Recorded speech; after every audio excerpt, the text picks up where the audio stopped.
Hi, everyone. What is a cuddle party? I'm Cathy Vartuli from theintimacydojo.com. I'm Dr. Yoni Alkan from sfcuddles.com. Yeah, and cuddle parties they're actually 13 years old now. Yeah. They've been around 13 years, and they were invented by Reed Mahalko and Marcia Baczynski as a way for people to learn consent and get safe, non-sexual touch. Yeah, I always look at cuddle parties as they give you two things. One is the pleasurable touch, if you'd like, if other people would like, and the other is the practice of consent. Mm-hmm. You learn a lot. It is basically a consent workshop. Yeah. You learn how to ask for what you want. You learn how to give consent to things. That means say yes or say no to things. And it gives you a way to practice how you want to do it and how to give your answer to people and how to receive it. I actually, when I first heard about cuddle parties, I'm like, oh, that's kind of cute. And I went to my first one, and halfway through, I'm like, I must become certified. Because I grew up in a family where no one ever said no. And no one asked directly for what they wanted. So if Yoni asked me to do something, I was obligated. If he asked me directly, I was obligated. So I was afraid to connect to too many people because then I was at their control. And I never knew how to ask for anything. If I wanted to go to the movies, like, I haven't seen any good movies lately. Have you?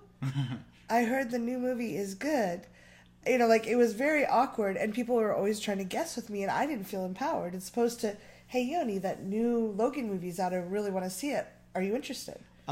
No, it's too violent for me. Oh, I don't thanks. feel like it. I'll find someone else, but cool. Yeah. So just that transaction, I really want to see the Logan movie. But just that transaction of, what do you want? Do you want this? No, I do not. Thank you. Yeah. And you acknowledging my no, it's fantastic. And it really, there's a lot of information in there, and we break that down at a cuddle party. And you get to practice it so your brain is not afraid of saying no and asking and saying, oh, well, if you don't want to see Logan, are you interested in seeing a different movie with me? Yeah, exactly. Or I would love to see Logan, not with you.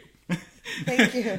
That's good information. Yeah, well, maybe I should do it a little nicer. But in general, yes, it's breaking it down and seeing what we really want. And how many times do we actually say what we really want? Mm-hmm. That is very difficult for a lot of people. I always pretended I was who I thought people wanted. So if I was hanging out with you, I'd be like, what does this person want? I better pretend to be that. And if you get a couple people doing that, you wonder why the conversations are really boring and like you don't feel engaged with people.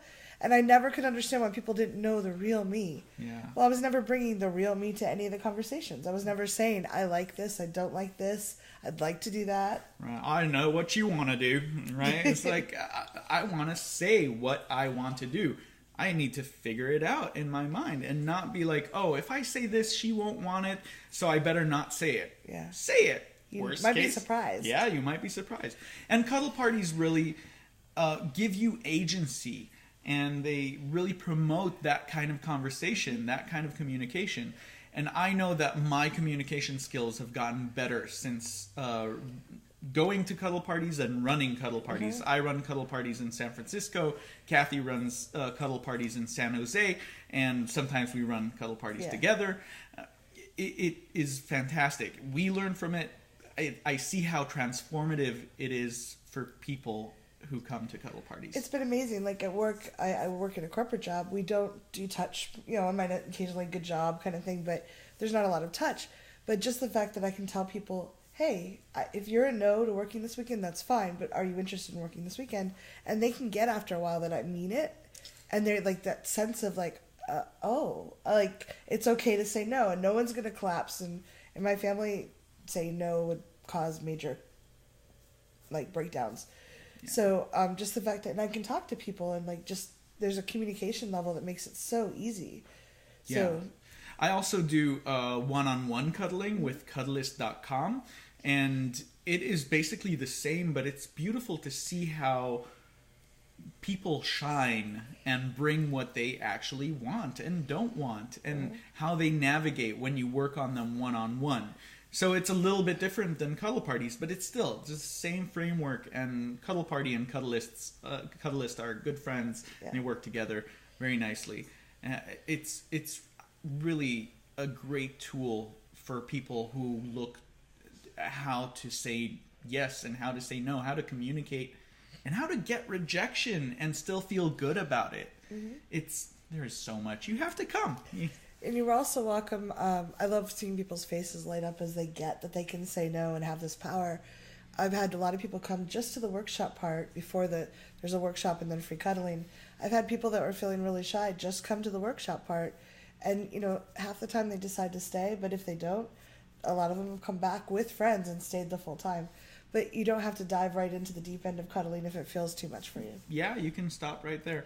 We are actually going to run a cuddle party soon on March 16th. Yep. You can go to sfcuddles.com to find out information if you're interested. Yeah. And looking forward to seeing you guys at cuddle parties all over the country. We'll leave links below for the meetup groups as well. Yeah.